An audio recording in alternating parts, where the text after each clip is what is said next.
তো আমাদের ইউটিউব চ্যানেলে অনেক সময় আমরা কি করি, মনিটাইজেশন অ্যাপ্লাই করি, কিন্তু আমাদের অতিরিক্ত সময়, যেমন 4000 ওয়াচ টাইম, 1000 সাবস্ক্রাইব নিম্ন। আর আপনারা জানেন যে 1000 সাবস্ক্রাইব তুলতে নতুন ইউটিউবারের কাছে কতটা কষ্টকর। তো তারপর যদি আপনি অ্যাপ্লাই করেন, তাও যদি যদি অ্যাপ্রুভ না হয়, তাহলে আর কেমন লাগে। তো আজকে দেখাবো আপনি মনিটাইজেশন অ্যাপ্লাইয়ের পর কোন কোন কাজ করতে পারবেন না কখনো। করলে কিন্তু আপনার চ্যানেলে মনিটাইজেশন যদি অ্যাপ্লাই করে থাকেন, তো অ্যাপ্লাই কিন্তু পাবেন না।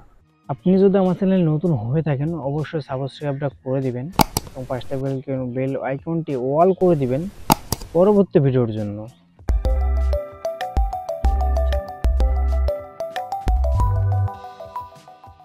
আমি সরাসরি ইউটিউবে চলে আসলাম। আপনি এখানে আপনার লোগোর উপরে ক্লিক করে আপনি যেতে পারেন ইউটিউব স্টুডিওতে। এবং আপনি যদি মনে করেন যে এখানে আপনি ইউর ভিডিও আছে, দেখেন ইউর ভিডিওতে, এটাই হয়তো সবার কাছে নাও থাকতে পারে যদি আপনার স্ক্রিনটা বড় থাকে। আমি ইউটিউব স্টুডিওতে চলে আসি, দেখেন এখানে জাস্ট ক্লিক করে দিলাম, সবসময় আমার ইউটিউবের মধ্যে চলে আসলো কিন্তু। তো আসার পর এখানে একটা জিনিস খেয়াল করেন যে অনেকে একটা কাজ করেন যে অন্যের কন্টেন্ট ব্যবহার করেন।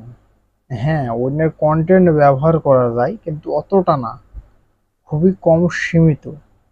এবং যদি অন্যের ভিডিও করেন, প্রথমত সেজন্য আপনার হয়তো মনিটাইজেশন অ্যাপ্লাই না আসতে পারে, মনিটাইজেশন নাও দিতে পারে। এবং দ্বিতীয়ত যে ভুল হলো, আপনি অন্যের কন্টেন্ট ব্যবহার করলেন না, আপনার নিজের কন্টেন্টই ব্যবহার করলেন। তো মনে করেন আপনার সাবস্ক্রাইব আছে, মনে করেন 1000, আপনার ওয়াচ টাইম আছে 4100 বা 200, এমন ওয়াচ টাইম। তো অনেক সময় কি ভুল করেন যে হ্যাঁ, আমার 4200 মোটিভেশন আছে, আমি যেহেতু অ্যাপ্লাই করলাম, হতে পারে যেমন এই একটা আমার ভিডিও মনেও ধরেন, এটা কিন্তু আমার নিজের কন্টেন্ট, হতে পারে এটা আমার অন্যের ভিডিও, এটা আমি যখন মিউট করে দিই বা এখান থেকে পাবলিশ দিয়ে শিডিউল মানে আনলিস্ট করে দিই বা প্রাইভেট করে দিই, আমি তো অ্যাপ্লাই করা হয়ে গেছে। প্রাইভেট করলে কি হবে, আপনি যদি ভিডিও প্রাইভেট করেন বা আনরেস্ট্রিক্ট করেন, তাহলে কি হবে, আপনি সেভ করার সঙ্গে সঙ্গে কিছুক্ষণের মধ্যে আপনার যে 4000 উপরে যে ওয়াচ টাইমটা ছিল, সেই ওয়াচ টাইমটা সঙ্গে সঙ্গে কেটে এনে কিন্তু আটকায় যাবে।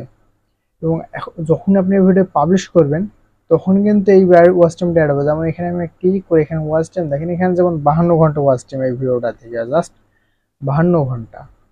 কি হবে, এই 52 ঘন্টা ওয়াচ টাইম কিন্তু আপনার যে 4000 ঘন্টা আছে ওর মধ্যে কিন্তু মাইনাস হয়ে যাবে। যখন আপনি অ্যাপ্লাইয়ের পর তাদের কাছে ওয়াচ টাইমটা মাইনাস হবে, তখন কিন্তু তারা আবার কিন্তু অ্যাপ্লাইটা ঘোরাই দেবে প্রথমত। এই জন্য কিন্তু আপনাদের সবসময় 4000 উপরে ওয়াচ টাইম হলে অ্যাপ্লাই করবেন। আর অ্যাপ্লাইয়ের আগে যেসব ভুলগুলো করবেন না, সেগুলোর মধ্যে হলো অন্যের কন্টেন্ট থাকলে সেগুলোকে মানে মিউট করে, মানে আনস্টিক করে দিবেন বা প্রাইভেট করে দিবেন বা ডিলিট করে দিতে পারেন। তাতে কি হবে, আপনার ওয়াচ টাইমটা অনেক কমে থাকবে।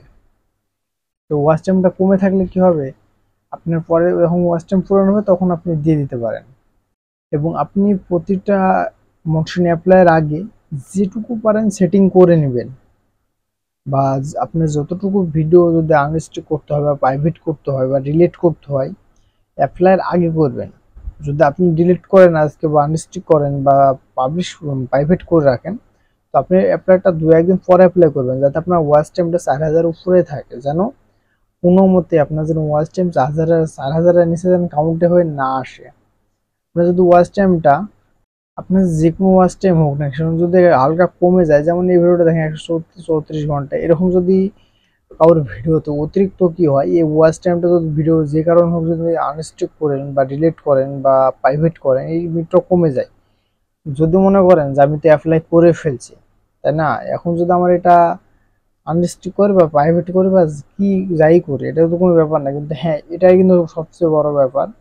আপনি অ্যাপ্লাইয়ের পর তারা নোটিফিকেশন পাইলে এবং তারা চেক করার সময় যদি তারা ওয়াচ টাইম কম পায়, তখন কিন্তু তারা কিন্তু রিজেক্ট করে আপনাকে কিন্তু অ্যাকাউন্ট ফিরাই দিবে এবং পরবর্তীতে আবার ওয়াচ টাইম তুলে অ্যাপ্লাই করতে বলবে। তাই আপনারা প্রতিটা অ্যাপ্লাইয়ের আগে যতটুকু পারেন ভিডিও আনরিস্ট্রিক্ট বলেন, প্রাইভেট বলেন বা ডিলিট বলেন, যেগুলো আগে করে নেবেন অ্যাপ্লাইয়ের আগে। অ্যাপ্লাই পরে যেন কখন এটা করবেন না, যতদিন না মনিটরেশন না পান।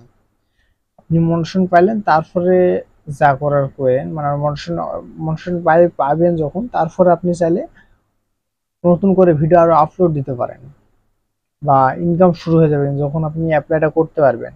তো অ্যাপ্লাইয়ের আগে কখনোই বা অ্যাপ্লাইয়ের পর কোনো ভিডিও ডিলিটও করবেন এবং কোনো কিছুই করবেন না। কারণ এই ডিলিটের জন্যই, কারণ মনিটাইজেশন অ্যাপ্লাইয়ের পর অনেক কিছু কিন্তু রুলস মানতে হয় আমাদের, ছাড়া কিন্তু এইসব রুলসগুলো অনুযায়ী আমাদের চ্যানেলটা কিন্তু বাতিল হতে পারে বা আমাদের মনিটাইজেশন অ্যাপ্লাইটা বাতিল হয়ে যেতে পারে। অনেক সময় কি দেখেন, আপনার ওয়াচ টাইম দরকার 4000, আপনার যদি ওয়াচ টাইম থাকে 10,000, তাহলে সেই ক্ষেত্রে আপনি কিছু ভিডিও ডিলিট করতে পারবেন। কিন্তু হ্যাঁ, এই অনুযায়ী ডিলিট করতে হবে যাতে সেই অনুযায়ী আপনার অ্যাকাউন্টে 4000 ঘন্টা যেন নিম্ন থাকে। আপনি যখন মনে করছেন আপনার 4500 টাকা 4.5 ওয়াচ টাইম আছে, আপনি সেই সময় হঠাৎ ডিলিট করে দিলেন, তাহলে তো হবে না। যেমন এই ভিডিওটাই দেখেন, ভিডিওটাতে দেখেন 336 ঘন্টা একটা ভিডিও থেকে আসছে। মনে করেন আমি অ্যাপ্লাই করলাম, যে অ্যাপ্লাই করে ভিডিও ডিলিট করলে আমার এই ওয়াচ টাইমটা কমে যাবে, বা পাবলিশ করেন যাই করেন না কেন, এটা কিন্তু কমে যাবে আমাদের ওয়াচ টাইম থেকে। তাই প্রতিটা জিনিসই হোক না কেন, এইসব যে ওয়াচ টাইমটা দেখবেন, এই ওয়াচ টাইমটা কাউন্ট করে রাখবেন। এবং এই যদি আপনার কখনো ভিডিও ডিলিট করার প্রয়োজনই হয়, আপনার যেন 4000 ঘন্টার চেয়ে বেশি ওয়াচ টাইম থাকতে হবে মাস্টরি। যদি না থাকে তাহলে আপনার অ্যাপ্লাইটা বাতিল হয়ে যাবে। সে যত ঘন্টা, এই ভিডিওটা দেখেন যেমন 31 ঘন্টা এটাই, তো যেই ঘন্টায় হোক না কেন, আপনাকে সেই ভিডিও হোক বা সেই চ্যানেলই হোক, যদি 4000-এর উপরে, যেমন 5000 6000ও থাকতে পারে, তখন আপনি 4000 মতো ওয়াচ টাইম রেখে বাড়িকে ডিলিট করলে আপনার মনিটাইজেশন অ্যাপ্লাই হবে বা মনিটাইজেশন অ্যাপ্লাই পাবেন।